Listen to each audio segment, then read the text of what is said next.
Welcome back to Mirror Readings. I'm Molly, and today we're talking about Gene Key 21, which has the shadow of control, the gift of authority, and the city of valor. So the original Chinese hexagram that corresponds with Gene Key 21 is about biting through.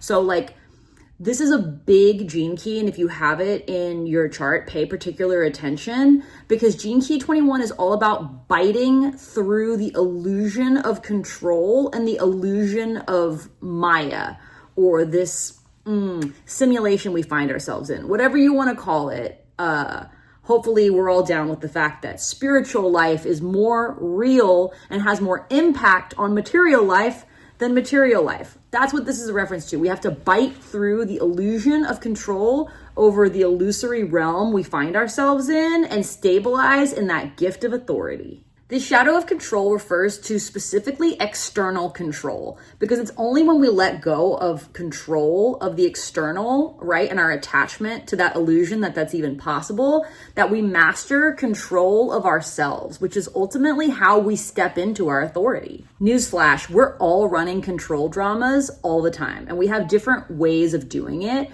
but surely you've met a true control freak where nothing that's in their environment or even the purview of their energy field can pass without them exerting some degree of control over it. That's more of an expression of dominance, but there's other forms that control can take, right? Sneakier ones like submission, right? Just going along with what everyone says, right? And totally relinquishing your control. That's actually a control drama in disguise, as well as aloofness, right? A lot of times we can maintain control or the illusion of control by just being withdrawn, saying less, don't give too much so that people can never pin you down or exert what, likely is perceived as their control over you.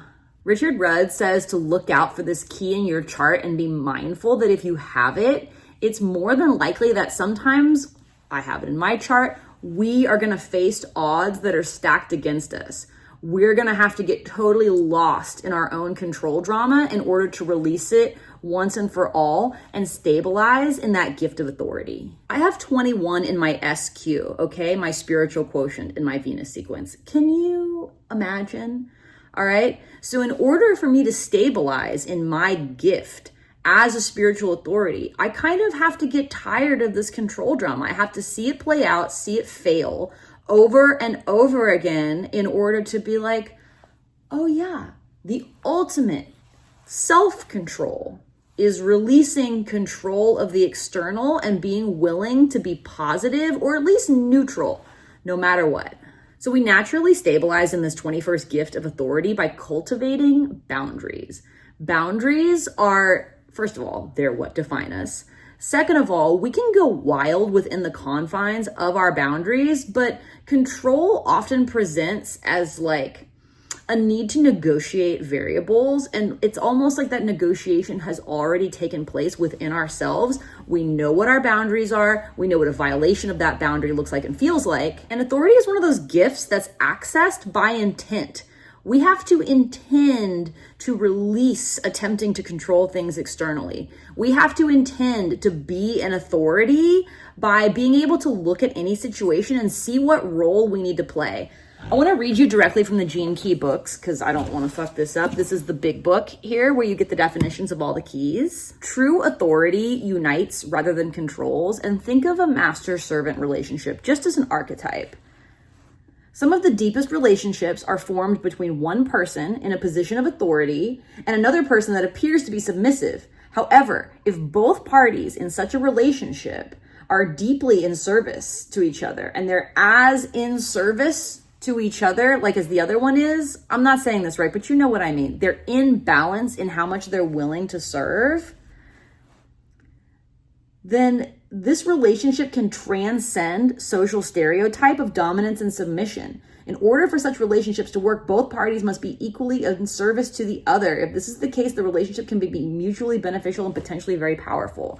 So whether you're naturally in an authority position or not, being able to see what role we can play in that moment to get the most out of the moment, to bring the best out of everyone who's involved in that moment, that is ultimate authority. You don't need to be dominant. You just kind of naturally are, because you can be so fluid between dominance and submission. It's like an existential switch. And ultimately, in that gift of authority, we just become a conduit for the will of the people, right? Whoever is in the purview of that authority ultimately uses those of us who have this key in order to get more of what they want, more of what we want. The 21st gift finds kinship even in kingship style relationships. You get it? It finds love and friendship and equality, even if there are roles being played where one person is in a dominant or submissive position. And finally, the Siddhi of Valor.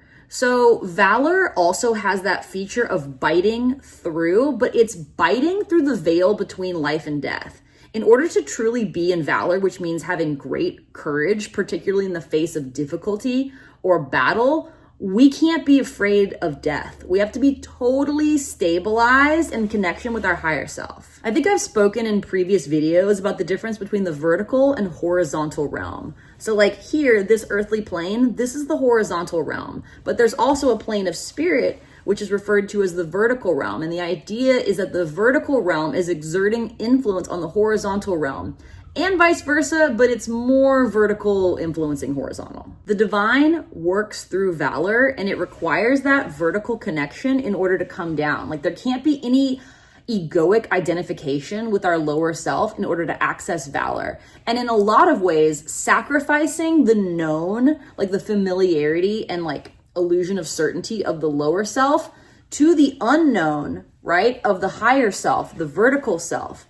That's the most valorous act of all. And there's sort of like a preparation in this gene key that takes us through that control, realizing we have no control, realizing that the things that we're trying to control in the horizontal realm were illusory anyway, right? All of that has to take place in order to bring us to a place where we're accessing that gift of authority and we're naturally more connected to that vertical realm so that we can totally transcend fear of death and live in valor. The archetype associated with Gene Key 21 is that of the shaman warrior, right? So the warrior who's totally ready and capable to show up fully in the horizontal realm, and the shaman who's able to do the same in the vertical realm, and how those two meet, right? In this ultimate archetype of what?